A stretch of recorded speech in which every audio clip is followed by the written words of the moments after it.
बताती है वो ऐसा चरवाहा है जो अपनी भेड़ों के लिए अपनी जान को देता है, और उसने इस बात को प्रूव किया है क्रूस पर अपनी जान को देकर। उसने मनुष्य जाति के लिए अपना खून बहाकर इस बात का प्रमाण दिया है कि वो आसमान का परमेश्वर। उसने जगत से ऐसा प्रेम किया कि उसने अपना इकलौता पुत्र दे दिया, ताकि जो कोई इस पर ईमान लाए वो नाश ना हो वरन अनंत जीवन पाए। मालूम क्यों? क्योंकि वो आपकी चिंता करता है। ज़्यादा समय न लेते हुए मैं प्रभु के वचन में जाना मांगता हूँ, जो आपको मिलेगा मरकुस रचित सुसमाचार और उसका 11वां अध्याय और उसकी 12वीं आयत। आज हम बात करेंगे फल के विषय में। प्रभु यीशु मसीह ने हमें और आपको इस जमीन पर एक मकसद के साथ भेजा है। सिर्फ ऐसे ही नहीं हम लोग आ गए हैं, और आसमान का परमेश्वर चाहता है कि हमारी जो भेड़ें हैं, हमारे जो बेटे हैं, हमारी जो बेटियां हैं, वो फल ला सके। हम लोग पेड़ लगाते हैं इसीलिए, किस लिए लगाते हैं? ताकि फल ला सके। अगर फल ना लाए वो पेड़ तो किसी काम का नहीं है। ठीक उसी प्रकार से जब आसमान के परमेश्वर ने हमें और आपको इस जमीन पर भेजा है, तो उसने एक मकसद के साथ भेजा है कि हम फल ला सके। मरकुस रचित सुसमाचार उसका 11वां अध्याय और उसकी 12वीं आयत। जी। यीशु मसीह एक जगह से, उसके चेले और यीशु मसीह बैतनिय्याह से निकलकर जा रहे थे। तभी यीशु मसीह को अचानक भूख लगती है। जी, उसके आगे क्या लिखा है? उसको भूख लगी और दूर से अंजीर का एक हरा वृक्ष देखकर निकट गया कि क्या जाने उसमें कुछ पाए। वो पेड़ जो अंजीर का पेड़ था, वो दूर से देखने में बहुत हरा भरा दिख रहा था। ऐसा लग रहा था, इतना हरा भरा दिख रहा था, लग रहा था इसमें कुछ ना कुछ तो खाने को मिलेगा। जब पेड़ हरा भरा होता है तो उसमें लगता है फल तो होंगे। ठीक उसी प्रकार से यीशु मसीह भी सोच रहा था, जब उसने दूर से देखा कि वो अंजीर का पेड़ दूर से बहुत हरा भरा दिख रहा था, और जब वो उसके पास गया तो वो इस सोच कर गया था कि क्या पता उसमें से कुछ पाए। जी। पर पत्तों को छोड़ कुछ ना पाया। हालेलुया। कई बार हमारी और आपकी जिंदगी भी इसी तरह होती है। बाहर से हम बहुत हरा भरा दिखते हैं, लेकिन अंदर से हमारी और आपकी जिंदगी बिल्कुल खोखली होती है। वो आसमान का परमेश्वर चाहता है कि जैसे हमारी जिंदगी बाहर से हरी भरी दिखती है, ठीक उसी प्रकार से हम उसके लिए फल भी ला सके। वो आसमान का परमेश्वर जब भी उसको जरूरत होगी, वो आसमान का परमेश्वर देखता है कि कौन सा ऐसा मेरा बंदा है जो मेरे काम आ सकता है, कौन सा मेरा ऐसा बेटा है जो काम आ सकता है। तैयार रहिए कि जो आसमान का परमेश्वर आपकी चीजों को देखकर आपके करीब आए, वो छूछा ना लौटे पर आपके अंदर फल देख सके। हालेलुया। वो कौन से फलों की बात कर रहा है? गलातियों की किताब उसकी 5वां अध्याय और उसकी 22वीं आयत। गलातियों उसका 5वां और उसकी 22वीं आयत। वो चाहता है कि हम और आप उस पवित्र आत्मा के फलों से भरे हुए पाए जा सके। जी जी। पर आत्मा का फल आराम से पढ़ेंगे। पर आत्मा का फल प्रेम। हालेलुया। ये पहला फल है प्रेम।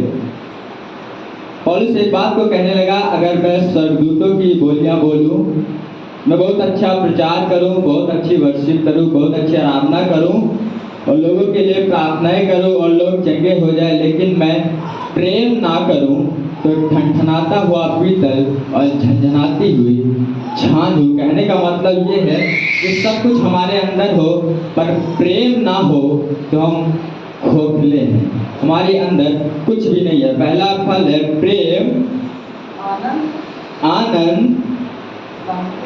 वो आनंद जब आसमान का परमेश्वर, जब पवित्र आत्मा जो आनंद आपको देता है, तो आपके पास कुछ हो या ना हो, जब आप तंगहाली में होंगे, मुसीबत में होंगे, जब शायद एक एक दाने के लिए मोहताज होंगे, तब भी उस आनंद को आप महसूस करने पाएंगे। दूसरा फल है आनंद। जी। शांति, धीरज, कृपा, भलाई, विश्वास, नम्रता और संयम। हो गए 9 फल। ये आत्मा के 9 फल हैं जो पवित्र आत्मा जब आता है तो वो हमारे और आपके अंदर इन फलों को उत्पन्न करता है।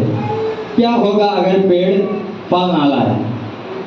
जैसे पेड़ जब फल नहीं लाता है तो एक ही काम क्या आता है कि उसको काटा जाए और आग में झोंका जाए। जैसे जब बाग में लकड़ियां सूख जाती हैं तो उसको क्या करते हैं? तोड़ के हम लोग घर ले आते हैं और घर लाकर क्या करते हैं? जला देते हैं। मालूम क्यों? क्योंकि वो सूख गई हैं। अब उसमें कोई आशा नहीं है, अब वो हरी भरी नहीं हो सकती, अब वो फल नहीं दे सकती। ठीक उसी प्रकार से हमारी और आपकी जिंदगी है। अगर हम फल नहीं लाएंगे तो आसमान का परमेश्वर कहता है कि तुम काट दिए जाओगे और आग में झोंके जाने के समान हो जाओगे। मत्ती रचित सुसमाचार उसका 3 अध्याय और उसकी 10वीं आयत। मत्ती रचित सुसमाचार उसका 3 बाब और उसकी 10वीं आयत।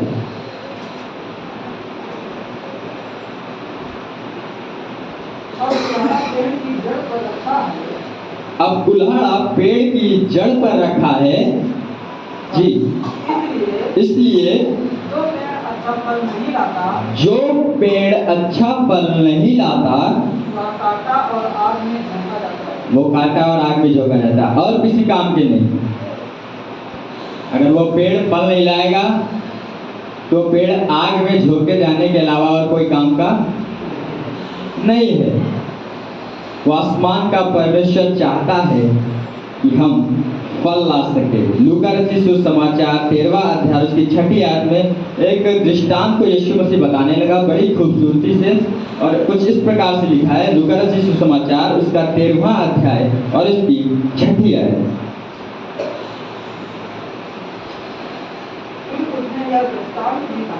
फिर उसने यह दृष्टांत भी कहा जी,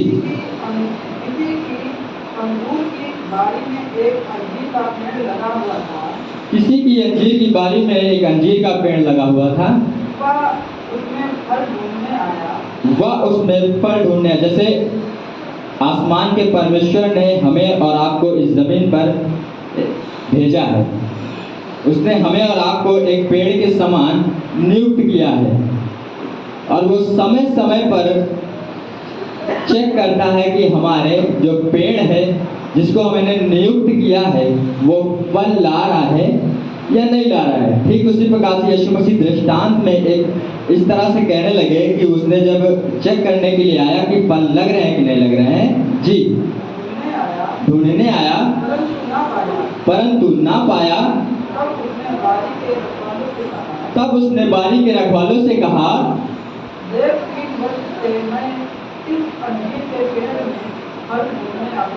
वो बहुत इंतजार कर लिया, 3 वर्ष से फल ढूंढ रहा है, इंतजार कर रहा था, हो सकता है इस साल नहीं अगले साल आ जाएगा, इस साल नहीं अगले साल फल आ जाएंगे, इस साल नहीं अगले फल आ जाएंगे। लेकिन वो 3 साल से बराबर वो चेक कर रहा था कि इस पेड़ में फल आ जाएंगे, पर उसमें फल आ नहीं रहे थे। तब उसने एक बड़ी खूबसूरत बात कही जी, परंतु नहीं पाता, इसे काट डाल। हालेलुया। उस बाग के मालिक ने कहा उस रखवाले से, इसे काट डाल, क्योंकि ये किसी काम का नहीं है, ये फल तो दे नहीं रहा है, फालतू में जगह भी घेरे हुए है।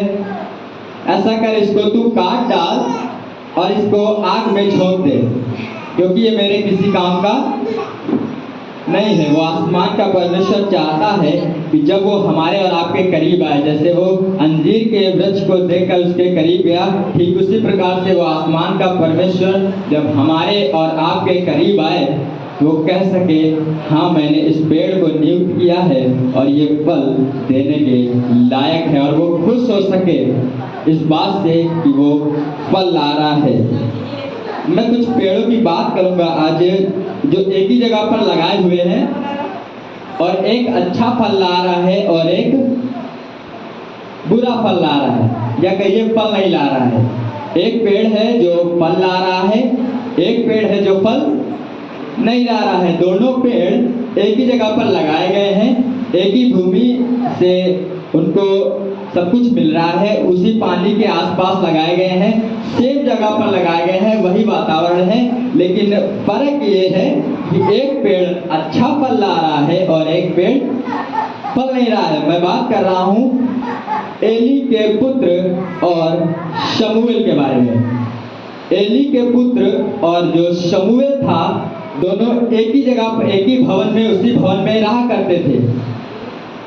जो एली के पुत्र थे होप्नी और पीनहास, ये एली के दोनों पुत्र थे और शमूएल भी उसी भवन में रहा करता था। बाइबल कुछ इस प्रकार से बताती है कि एली के पुत्र लुच्चे थे, पर जो शमूएल था उसके बारे में बाइबल बताती है कि वो परमेश्वर और मनुष्य दोनों के अनुग्रह में बढ़ता जा रहा था। वो फल पर फल ला रहा था। मालूम क्यों?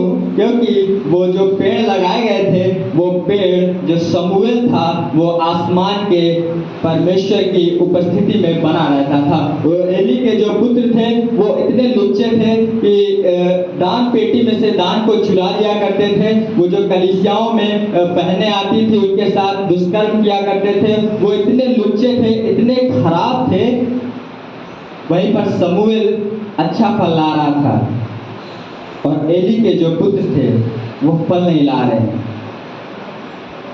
आसमान का परमेश्वर हमसे और आपसे आज की दोपहर में बात कर रहा है कि सिर्फ अच्छी आराधना ना करें, सिर्फ दिखावटी में अच्छा बोले ना। कई बार हमारी और आपकी जिंदगी में होता है, संडे को हमारा कुछ और माहौल होता है और बाकी के 6 दिन कुछ और माहौल होता है।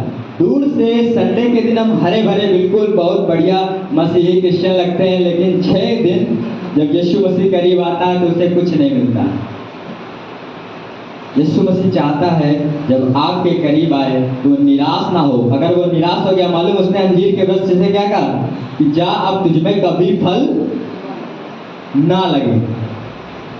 कहीं ऐसा ना हो कि हमारी और आपकी जिंदगी में जब यीशु मसीह हमारे और आपके पास आए, इस आशा से कि वो कुछ हमें सौंप सके, इस आशा से कि वो हमसे कुछ काम ले सके, इस आशा से कि वो हमसे कुछ सेवा ले सके, और जब वो करीब आए तो हम उसके लायक ऐसा कुछ दिखे ही ना कि वो हमसे कुछ ऐसा हमें श्राप दे दे कि इसमें कभी फल ना लगे। अगर उसने कह दिया तो फिर आशीषें रुक जाती है। क्या होगा जब आशीषें देने वाला ही मारने पे उतर आए? कोई कुछ नहीं कर सकता। यूहन्ना रचित सुसमाचार उसका 15वां अध्याय और उसकी पहली आयत, यीशु मसीह इस प्रकार से कहने लगा, मेरा पिता किसान है और सच्ची दाखलता मैं हूँ, और जो डाली मुझ में बनी रहती है वो फल लाती है, और जो मुझसे अलग हो जाती है वो फिर फल नहीं लाती है। फल लाने का मतलब ये नहीं है कि हम यीशु मसीह से दूर हो जाएं। कई बार हमें लगता है कि अब हमें बहुत कुछ आ गया है, सब कुछ हम कर लेते हैं, अच्छी आराधना कर लेते हैं, अच्छी वर्शिप कर लेते हैं, अच्छी प्रार्थना कर लेते हैं, और कई बार हमारे मन में ये सवाल आता है कि अब हम अपने उससे कर लेंगे। कई बार हम यीशु से अलग हो जाते हैं। यूहन्ना रचित सुसमाचार उसका 15वां अध्याय और उसकी पहली आयत से 8वीं आयत तक, सच्ची दाखलता मैं हूँ, यीशु मसीह ने कहा, सच्ची दाखलता मैं हूँ और मेरा पिता किसान है। मेरा पिता किसान है, जो डाली मुझ में है जो डाली मुझ में है और नहीं फलती उसे वह काट डालता है। अगर आप यीशु मसीह में इतने साल से बने हैं, इस बात से मतलब नहीं है वो डाली पेड़ से लगी हुई है या नहीं, इससे मतलब नहीं है। आप यीशु मसीह के करीब हैं, इससे मतलब नहीं है। फर्क इस बात से पड़ता है कि वो डाली फल रही है या नहीं। अगर वो डाली फल नहीं ला रही है तो डाली फिर काट डाली जाएगी, फिर उसमें पेड़ का कोई कसूर नहीं है, फिर उसमें यीशु मसीह का कोई कसूर नहीं है। कई बार हमारी और आपकी जिंदगी में ऐसा होता है कि हालात जब खराब हो जाते हैं, चीजें जब खराब हो जाती हैं, तब कहते हैं यीशु मसीह तुम कहाँ गए, यीशु मसीह तुम शायद मेरी सुन नहीं रहे हो, प्रभु शायद तुम देख नहीं रहे हो, मैं कितने दर्द में हूँ शायद देख नहीं रहे हो, मेरे हालात कैसे हैं। कई बार हम उस यीशु के करीब तो हैं पर फल नहीं ला रहे हैं। जी क्या लिखा है? काट डालता है काट जो फल नहीं लाती काट डालता है, और जो फलती है और जो फलती है उसे वह छांटता है उसे वह छांटता है। ताकि और फले। जब पेड़ छोटा होता है तो जब वो बड़ा होता है तो उसे क्या करते हैं? छांटते कि नहीं छांटते? नीचे से छांटते ताकि और ऊंचा जाए पेड़ और बढ़े और आशीषित हो। ठीक उसी प्रकार से जब यीशु मसीह दृष्टांत में बात करने लगा और कहने लगा जो डाली उनमें बनी रहती है और फल लाती है, मैं उसे काटता हूँ, छांटता हूँ और आशीष देता हूँ। अगर आप चाहते हैं आपकी जिंदगी में बरकत हो सके, अगर आप चाहते हैं आपकी जिंदगी खुशहाल हो सके, आपकी जिंदगी फिरदौस बन जाए, तो आसमान का परमेश्वर कह रहा है जो डाली मुझ में फलती है मैं उसे आशीष देता हूँ। जी तुम तो उस वचन के कारण जो मैंने तुमसे कहा है शुद्ध हो। 8वीं आयत पढ़ दे। जी मेरे पिता की महिमा इसी से होती है। यीशु मसीह एक बात कह रहा है लोगों से, जब उपदेश दे रहा है तो एक बात कह रहा है कि मेरे पिता की महिमा इसी से होती है कि तुम बहुत सा फल लाओ। कि तुम बहुत सा फल लाओ। वो आसमान का परमेश्वर प्रसन्न होता है, वो आसमान का परमेश्वर खुश होता है समूएल को देखकर, ना कि होप्नी और पीनहास को देखकर। वो आसमान का परमेश्वर प्रसन्न होता है समूएल के उस किरदार को देखकर, ना कि उस एली के पुत्रों को देखकर जो लुच्चे थे। वो आसमान का परमेश्वर चाहता है कि हम फल ला सके। कई बार हम परमेश्वर में फल भी लाते हैं और बढ़ते भी चले जाते हैं, लेकिन हमारा और आपका व्यवहार कुछ अलग हो जाता है। जब फल आने लगते हैं तो पेड़ क्या होने लगता है? झुकने लगता है। झुकने लगता है कि नहीं झुकने लगता है? बताइए। जब पेड़ में बहुत ज्यादा फल लग जाते हैं तो क्या होने लगता है? झुकने लगते हैं। लेकिन हमारी और आपकी जिंदगी के साथ क्या होता है? जब फल आने लगते हैं तब हम और अकड़ के चलने लगते हैं। हमें तो बहुत कुछ आ गया है, बहुत कुछ सीख गए हैं, अच्छा गिटार बजा लेते हैं। सच्चे पेड़ की पहचान जिसमें फल आते वो ये होती है कि वो झुक जाता है। जब फल आए, फल लाना पर अपने आप को दीन बनाए रखना, अपने आप को नम्र बनाए रखने। ऐसा ना हो कि फल आ जाए। यीशु मसीह ने कहा फल आए फल आए फल आए, पर इस बात पर भी ध्यान देना है हमें कि जब फल आए तो हम ऐसे ना हो जाएं कि हम किसी को कुछ समझे ही ना, पर दीन बने रहें। जब फल आए तब भी दीन बने रहे। रोमियो उसका 11वां अध्याय और उसकी 18वीं आयत। रोमियो 11वां अध्याय और उसकी 18वीं आयत। तो डालियों पर घमंड ना करना। हाँ, कब घमंड न करना? जब फल आने लगे। तो यीशु मसीह कह रहा है जब फल आने लगे तो डालियों पर घमंड ना करना। जी और यदि तू घमंड करे तो जान रख हालेलुया। कई बार हमें लगता है हम ही सब कुछ हैं। डाली भूल जाती है कि हम पेड़ से जुड़े हुए हैं। डाली भूल जाती है कि जिस पेड़ की जड़ से मुझे मिनरल मिल रहा है, जो खनिज मिल रहा है, जो पानी मिल रहा है, वो डाली भूल जाती है जब फल आते हैं। कई बार हमारी और आपकी जिंदगी में होता है, जब बहुत सा फल आने लगता है तो हम दीन नहीं रह पाते। इसीलिए यीशु मसीह एक चेतावनी देकर एक बात कहने लगा, यह जान रख, जी यह जान रख, डाल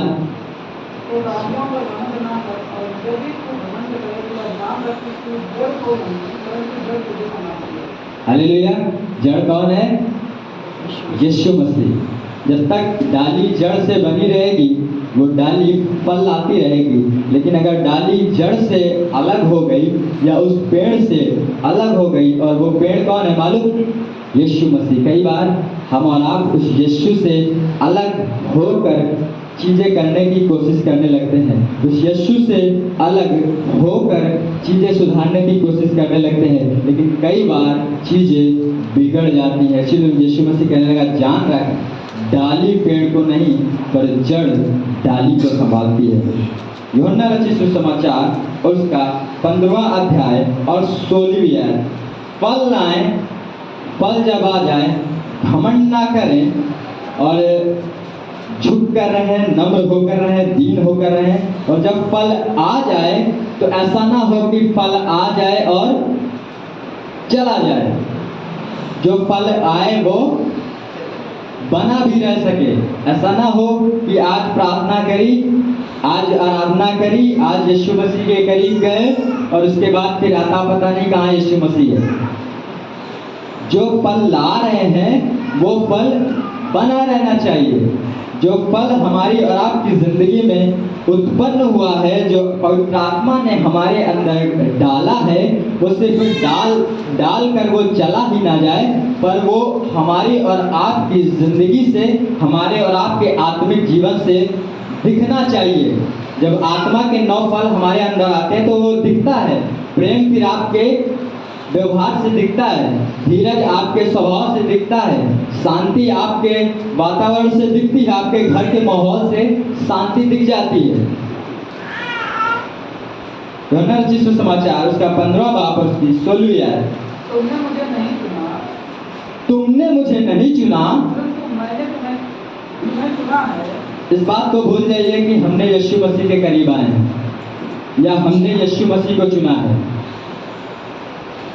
उस नसीब है हम और आप जो यीशु मसीह ने हमें और आपको चुन लिया है। बाइबल बताती है उसने जगत के मूर्खों को चुन लिया। नहीं तो दुनिया में इतने सारे लोग हैं, किसी को भी चुन सकता था, लेकिन सौभाग्यशाली हैं हम और आप कि यीशु मसीह ने हमें और आपको चुना है। जी कहने लगा, तुमने मुझे नहीं चुना परंतु मैंने तुम्हें चुना है और तुम्हें नियुक्त किया। यीशु मसीह ने हमें और आपको नियुक्त किया है कि तुम जाओ और इस पृथ्वी भर में फैल जाओ और ये आशीष दी कि बहुत सा फल लाओ।